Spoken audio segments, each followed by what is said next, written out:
The Lost Mermaid-Chapter 16. Why was she here?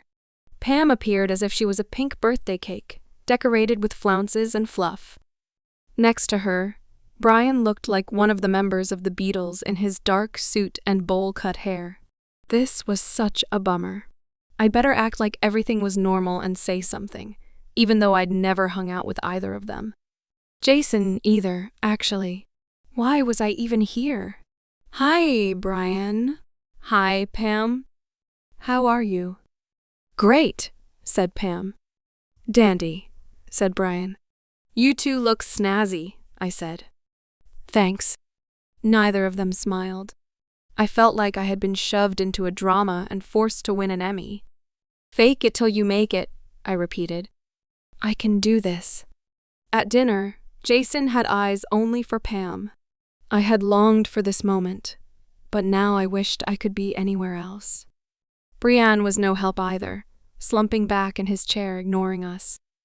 I was relieved to get to the dance because finally Jason and I could be alone. He was an okay dancer, not very good by anyone's standards, but he was trying. He stepped on my toes a few times, which hurt since my shoes were so tight, but they looked pretty. He twirled me, which I liked.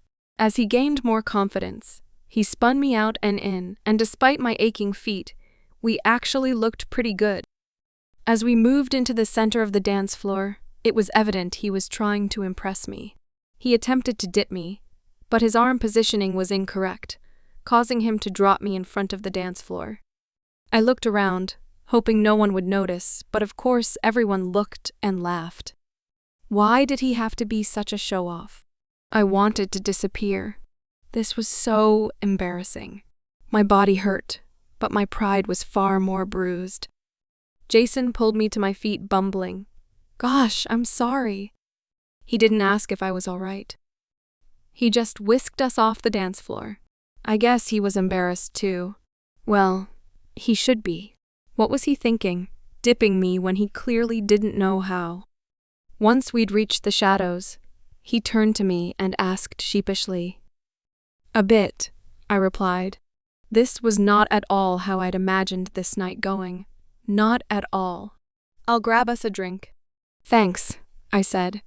I leaned against the wall, watching the mass of couples waddling around like awkward penguins. Only a few couples were actually waltzing. A few minutes later, Jared twirled his date, Cindy Brown, past me. Jared knows how to dance. I never realized that. He didn't give the impression of being suave or graceful. Rather, he just seemed steady and reliable. He caught my eye and nodded, reminding me I needed to talk to him as soon as possible. When the dance ended, he left Cindy and walked to the punch bowl. Since Jason was nowhere in sight, I decided to intercept Jared. Hey, Julie? He smiled. Having fun? Sure. Oh, what a lie. Can I talk to you? He looked at me quizzically. Okay, let me give Cindy a drink. I'll be right back. Thanks, I said. A few minutes later, he walked back. Cindy's busy. Do you want to dance? I'd love to. Dancing with someone who knew how to waltz was a delight. His hands exuded confidence as they rested on my waist. He skillfully led me through the hall, spinning me in flawless twirls and dips with ease. You look beautiful, Jules. Julie. Thank you, I blushed. He had called me Jules. Shane called me Jules, and sometimes my mom did as well, but no one else. It felt strange, but somehow right to hear it from Jared. Once more, he twirled me again, and I couldn't help but laugh. You're a real Fred Astaire. I had no idea you were such a good dancer, I said, smiling up at him. I like dancing, he said. Me too.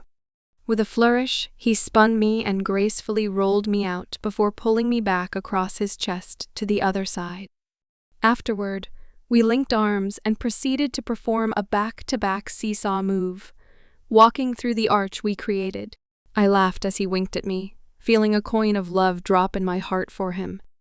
No, this couldn't be happening. Jared, sure, he was nice. but I didn't like him. Right. I couldn't fall for him. As my hands were wrapped in his, I realized I couldn't do anything at the moment. So, I surrendered and fully enjoyed the dance. As I did, I remembered why I needed to talk to him in the first place. Jared, I need your help. His eyebrows raised slightly. With what? I need you to drive me somewhere. In your truck. He gave me an odd look as we danced farther from the crowd. Where? Patrick's Point, up the coast. What for?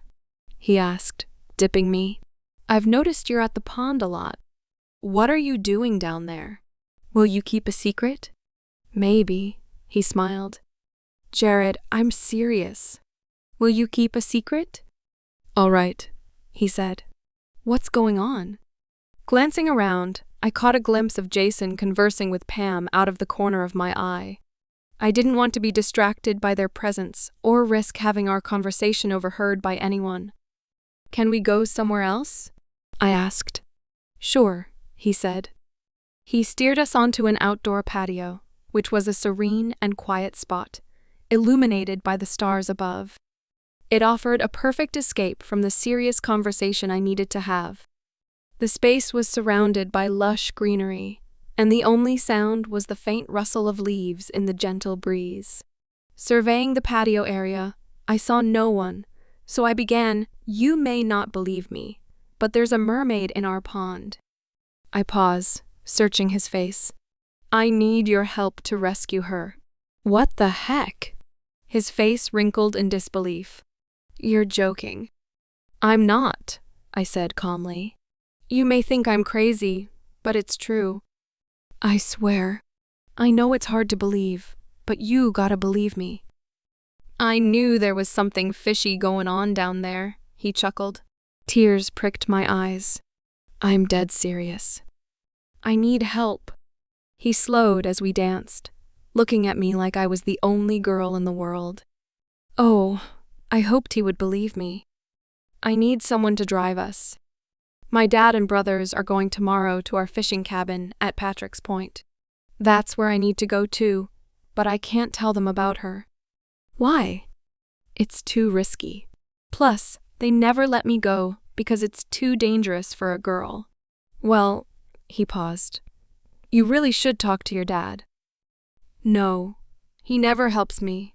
I wish I could do it alone, but I need a man's help. I need someone strong. Someone with muscles. A little sob escaped my chest. I was scared to lose Emerald. If Jared didn't help me, I didn't know what I'd do. Blinking back tears, I looked up at him. We stopped dancing and stood close. Julie, what's wrong? He touched my cheek with his hand, looking for tears to wipe away, but there were none. I placed my hand on his, keeping it there, his other hand steadying my arm. I'm worried, I whispered, surprised once again at how easy it was to talk to him. I want to believe you, he murmured, but mermaids aren't real. He hesitated, searching my face. Then again, you've always been an honest girl. It's one of the things I like about you. Please believe me, I begged. He nodded slowly, eyes still holding mine. I believe you. I have no idea why, but I do. I can't do it without you, my voice shook. Please say you'll help me. He ran a hand through his hair and sighed. Your dad may shoot me for this, but I'll see what I can do. Yeah, he might.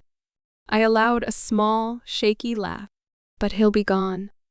We can go in the middle of the night, and my dad won't know. Tomorrow night after midnight? He said. Okay. My heart lightened. Ever since I'd found Emerald, I wanted someone to know about her.